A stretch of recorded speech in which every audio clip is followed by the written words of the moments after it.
안녕하십니까 애청자 여러분, 놀라운 부동산 놀보입니다. 자, 제가 가장 많이 받는 질문이 어디에 살까요? 아니면 2단지와 2단지 중에 어떤 단지가 더 나을까요?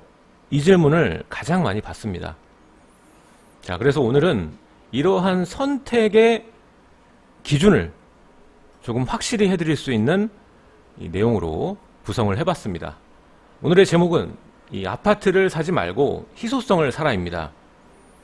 자, 간단하게 보면은 무슨 얘기인지 잘 모르시겠지만은 이 아파트가 중요한 게 아니라 희소성이 중요하다라는 겁니다. 아파트든 대체주택이든 상가든 모든 부동산에 통칭되는 것이죠.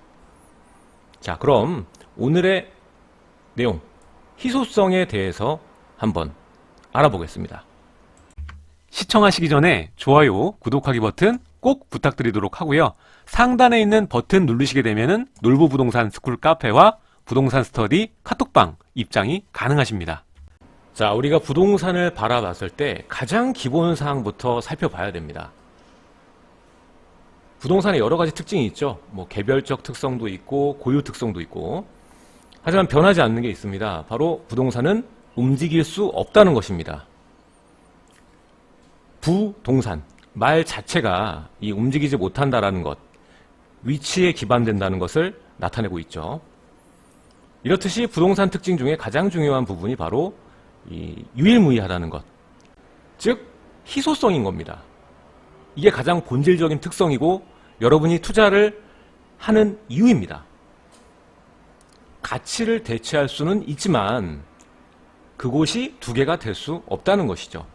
자, 사례를 들어보자면 우리 강남에 수요가 집중되면서 주변에 분당을 만들고 위례를 만들고 이렇게 대체 도심을 만들긴 했으나 이곳들은 어디까지나 거주 가치를 대체할 수 있는 것이지 강남이 두 개가 된 것은 아닙니다. 결국에 강남의 거주 가치를 어느 정도 대체할 수 있는가에 따라서 가격의 그레이드가 나뉘게 됩니다. 더 가까운 곳은 비싸게, 멀면 멀수록 저렴하게 이 가격 피라미드가 구성이 되는 거죠. 여기서 여러분들은 선택지에 놓이게 됩니다. 해당 지역에 들어갈지 아니면 조금 더 저렴한 대체 지역으로 갈지, 어떤 선택을 하느냐에 따라서 여러분들의 미래가 바뀔 수밖에 없습니다. 과거에도 그랬고요. 현재도 진행 중입니다. 여러분들은 희소성에 주목을 하셔야 됩니다. 가격보다는 희소성. 이것이 투자의 기본 원칙입니다. 희소성에는 수요가 몰릴 수밖에 없습니다. 모든 가치가 존재하는 재화는 공급이 제한적일수록 또 수요가 많을수록 높은 가격을 형성할 수밖에 없습니다. 일례로 우리가 샤넬백 보면은 재고를 모두 불태운다고 합니다. 만약에 재고를 또 아울렛에 보내고 저렴하게 공급을 한다면 지금의 샤넬이 아니었겠죠. 자, 이러한 공산품도 이러한 시스템을 가지고 희소성에 목을 매고 있는데 부동산은 어떻겠습니까? 자, 부동산은 기본적으로 유한하고 일부 지역이나 주택으로 디테일하게 볼수록 이 해당 주택의 희소 가치로 인한 수요의 증가로 가장 높은 가격을 지불할 수 있는 그 수요자가 그 주택의 가격을 만들고 시장에 영향을 주게 됩니다.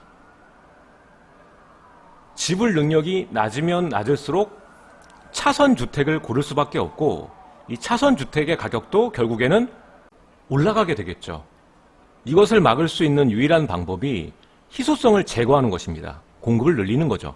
지금 정부는 신도시를 조성해서 이렇게 희소성을 무너뜨리려고 하지만 사실 이 서울 안에 대체 불가능한 요건들이 있기 때문에 절대로 이 전략이 성공할 수 없을 거라고 저는 생각을 합니다. 물론 서울의 외곽 지역에는 영향을 미치겠죠. 하지만 이 서울의 중심, 이 주택시장의 1급지 이러한 지역들의 가격엔 전혀 영향점이 없다고 생각을 하고 있습니다.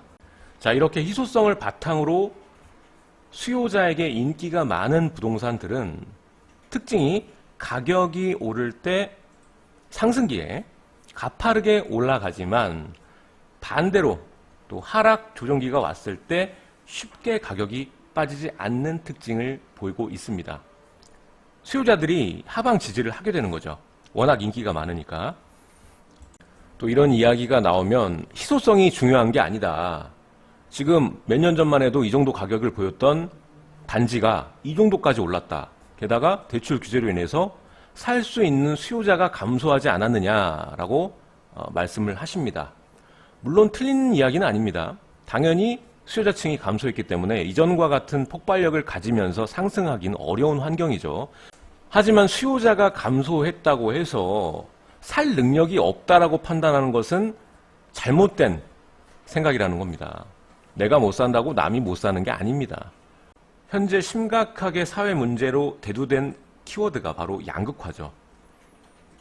결국에 이 주택의 가격, 시장을 선도하는 1급지의 가격을 만들어내는 사람은 이 수요층의 꼭대기에 있는 최상위, 자본이 많은 자산가들입니다.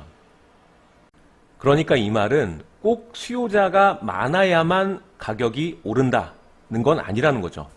수요자가 적어도 가격을 높이 지불한다면 그게 또 가격이 오르는 거거든요. 예를 들어 우리가 유엔빌리지 유명하죠? 자산가들이 많이 모여 사는 그 지역도 이 수요자층이 많은 건 아니거든요. 이런 사례를 보면 여러분들이 투자를 할 때 주목해야 되는 부분이 명확해집니다. 바로 희소성 그리고 이 양극화, 이 두 개를 묶어서 부동산을 바라보셔야 된다는 겁니다. 해마다 고소득자는 증가하고 있는 추세고 그에 맞춰 자산가들의 자산 가치와 이 가격은 지속적으로 상승하고 있습니다. 결국에 희소 가치가 높은 부동산에 대한 지불 능력 자체가 증가하고 있는 겁니다. 자, 방송을 보시는 많은 애청자분들이 이 부동산 투자를 보실 때 아파트라는 종목에 주목하고 있다는 것을 저는 잘 알고 있습니다. 실제로 그런 상담을 많이 하고 있는데 그 중에서 조금 자본이 좀 되시는 분들은 아파트에 관심이 별로 없으세요, 사실. 여러분들이 이걸 좀 알았으면 좋겠어요. 지금 아파트가 우리가 인기가 많은 이유가 뭘까요? 수요자층이 두터운 이유가 안정성, 주거부동산이니까.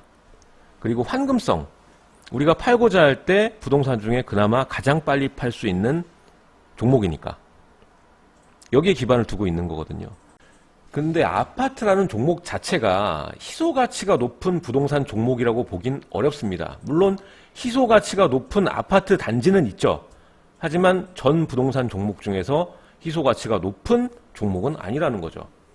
그래서 부동산을 바라볼 때, 투자를 바라볼 때 조금 더 종목적인 부분에서 넓은 시각을 가지셨으면 좋겠어요. 자기 자본이 허락한다면 더 희소가치가 높은 쪽으로 갈 수가 있겠죠. 이렇게 옮겨 타면 아까 양극화의 법칙 있죠. 어차피 서울 부동산 시장 아파트 종목만 떼어놓고 보더라도 이번에 대상 성장 보면은 희소가치가 높은 단지들 그리고 이 양극화의 기반을 두고 봤을 때도 이 위에 부의 축이 많이 몰려있는 수요자층이 거주하는 지역이 훨씬 더 많은 가격 상승을 이뤘습니다. 자, 이것을 아파트란 종목에서 떼서 다른 부동산으로 이어간다. 좀 더 희소가치가 높고 이 자산가들이 주목하는 부동산에 입각해서 바라본다라면 똑같은 시기를 지났을 때 가격 상승률을 비교해 보잖아요. 아파트는 비교도 안 돼요, 사실. 몇십억이 차이가 나버립니다, 바로. 그만큼 희소성이라는 게 굉장히 투자에 있어서는 위대한 가치라는 거죠. 자, 그리고 우리가 또 염두에 둬야 하는 점이 바로 이 양극화입니다. 자, 뉴스에서 뽑은 자료인데 연봉 분위별 근로자 연봉 하한액입니다. 하한액. 자, 대기업 정규직이 6,600 정도, 그리고 중소기업 정규직이 3,500 정도입니다. 약 2배라고 치고 이게 3년이면 9배 차이가 나는 겁니다. 어마어마한 차이를 보이는 거예요. 결국에 이 내 집과 가까운 내가 살고 싶은 희소성 있는 주택을 가격을 결정하고 들어갈 수 있는 가시성을 가질 수 있는 층은 바로 이 상위층이겠죠. 그리고 나머지 층들은 내가 못 사니까 남도 못 살 거라고 생각을 하는 겁니다. 그렇게 시간은 지나고 나중엔 감당을 할 수 없을 지경까지 갈 것이고요. 자, 쉽게 생각해서 이 양극화는 계속적으로 진행이 될 거고, 이 상위 분위에 있는 사람이 선호하는 부동산에 내가 발만 걸쳐 놓는다면 결국에는 시간의 문제지 가격은 오를 수밖에 없다라는 거죠. 자, 이 이론을 좀 더 디테일하게 한번 살펴보자고요. 자, 서울의 상위 1급지의 주택을 가진 모든 사람이 소득을 모아서 구매를 했을까요? 아니거든요. 예전부터 거기에 털을 잡고 살았을 뿐인데 자산이 그만큼 증가하신 분들이 대다수입니다. 현재와 같이 희소 가치가 극대화되기 이전, 그리고 양극화가 이렇게 크게 벌어지기 이전부터 소유하고 있던 사람들이고, 고소득자들과 자산가들의 이 수요 경쟁에 의해서 해당 단지의 가격이 높아져서 자연스럽게 자산이 증가한 것입니다. 자, 여러분들이 자산을 불릴 목적으로 투자를 한다면 거주 가치보다는 희소성을 무조건 우선하셔야 됩니다. 가장 희소 가치가 높은 부동산은 뭘까요? 유동인구가 가장 많은 곳의 대로변 토지입니다. 평당 인구 밀집 비율이 높은 곳이죠. 결국엔 아파트도 마찬가지고 모든 부동산은 밟고 있는 땅이거든요. 그러니까 땅의 가치가 높아지려면 그만큼 많은 사람들이 이용을 할 수 있고 원하는 토지여야겠죠.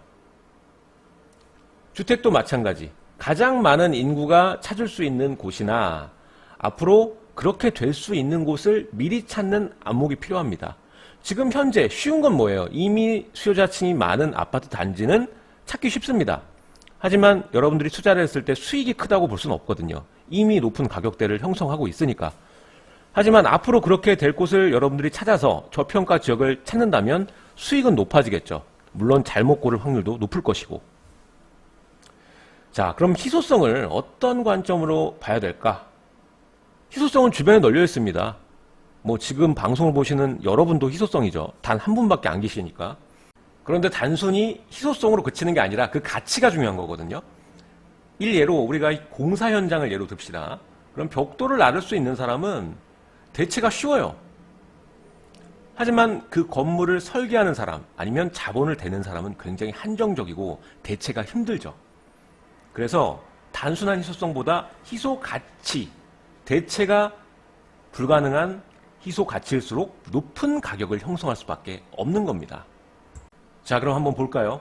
대체가 가능한 희소성은 뭘까요? 자, 신도시. 조성 목적 자체가 대체입니다. 서울의 수요를 분산시키기 위한 대체죠. 자, 이런 대체지 같은 경우에는 또 다른 곳으로 대체될 수 있다는 말입니다. 지금 현재처럼. 1기, 2기, 3기로 계속 대체되죠. 그리고 두 번째, 신규 주택과 오래된 구축 건물입니다. 자, 아파트 단지도 대장이 계속 바뀌어요. 새로운 단지, 대단지로 그 우선순위가 바뀌게 됩니다. 오늘은 얘가 대장이지만 5년 뒤엔 또 제가 대장이 되고, 이렇게 새로운 주택은 결국 늙을 수밖에 없고 또다시 개발이 된 새로운 주택이 그 대장 자리를 대신하게 됩니다. 자, 그리고 상권과 공단도 안전하지 않습니다. 지금 우리나라 사례만 봐도 그렇죠. 자, 완벽하고 신속하게 대체하기는 어렵습니다. 어떻게 이 상권과 공단을 한 번에 옮겨요. 하지만 이 수요자들의 선택, 그러니까 어느 날은 이 거리가 유명했다가 또 여기가 죽고 또 여기가 유명해지고 뭐 그렇게 계속 바뀌죠. 그리고 공단 같은 경우에도 계획을 통해서 얼마든지 다른 지역으로 옮기고 대체될 수가 있습니다. 그러니까 상권하고 공단만 믿으면 안 된다는 소리입니다. 자, 그럼 대체가 불가능한 희소성은 뭘까요? 자, 먼저 서울. 대체할 수 없죠. 이걸 어떻게 대체합니까? 자, 그리고 두 번째, 서울에서도 중요한 희소가치 한강변이죠. 한강변도 대체할 수가 없습니다. 세 번째, 학군. 자, 이 학군이라는 말 자체가 해당 지역의 학교와 학원, 고유 구성입니다. 그래서 대체가 불가능한 거죠. 자, 그리고 마지막, 긴 시간 동안 조성된 생활 기반 인프라는 대체가 어렵습니다. 이게 무슨 말이냐? 자, 많은 분들이 용산이 강남을 뛰어넘는다 이런 이야기들을 하시는데 그게 여러분들 가능할 것 같습니까? 아마 여러분들 죽을 때까지는 그럴 일이 없을 거라고 전 단언합니다. 그만큼의 개발 비용도 없을 뿐더러 그 비용을 들여서 강남의 대체 도심으로 만드는 것은 불가능에 가깝습니다. 이 용산은 워낙에 개발 계획이 많은 지역이니까 투자 가치가 높은 것이지 이곳에 많은 비용을 들여서 강남처럼 뭐 도보로 5분만 지나면 역이 있고 촘촘하게 깔리고 집만 나서면 모든 생활 편의시설이 있고 이렇게 바꾸기는 사실상 많은 시간과 노력이 필요하다는 겁니다. 자, 마지막으로 여러분들께 해드리고 싶은 말은 지금 서울의 가격이 많이 올랐다고 해서 아파트 단지들이 많이 올랐다고 해서 기회가 아예 없다라는 말은 아니거든요. 아직 제가 봤을 때는 기회가 굉장히 많이 남아 있습니다. 물론 돈이 문제긴 하겠지만 앞으로는 이 아파트 단지에만 목을 매지 마시고 다른 종목들도 많으니까 이 투자에 대한 스펙트럼을 좀 넓이 가지시는 게 좋지 않을까라는 생각이 들고요. 이 대체가 불가능한 희소 지역에 여러분들의 투자금을 베팅하는 것이 전 좋다고 생각을 합니다. 이 희소성이라는 것은 또 양극화와 연결이 되는 부분이기 때문에 이 부분이 중요하다고 좀 얘기를 드리고 싶고, 자, 좀 디테일하게 좀 얘기를 하자면 아직 한강 근접지이면서도 학군이 강한 지역이 있고요.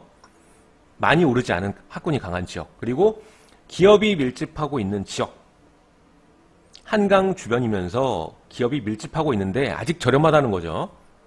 그리고 이 유동인구가 많은 지역이에요. 근데 오래된 구도심이라는 이유로 아직은 가격이 저렴한 지역이 있습니다. 이 지역은 차후에 신도심으로 바뀔 수 있는 지역들이거든요. 이런 지역들의 좀 장기간 호흡으로 보시는 게 좋지 않나라는 생각이 듭니다. 이렇게 아직은 기회가 많이 남아있다는 뜻이고요. 앞으로 유튜브나 카톡방, 카페에서 이러한 내용들을 지속적으로 나눌 생각입니다. 많은 참여 부탁드리겠습니다. 오늘 내용 여기까지 하도록 하고요. 여러분들 구독하기, 알림 설정 부탁드리도록 하겠습니다. 제 영상 좌측과 우측에 또 다른 영상들이 나가고 있으니까 마저 시청 부탁드리도록 하고요. 내일 또 새로운 소식으로 여러분들을 찾아뵙도록 하겠습니다. 지금까지 시청해 주셔서 감사드립니다.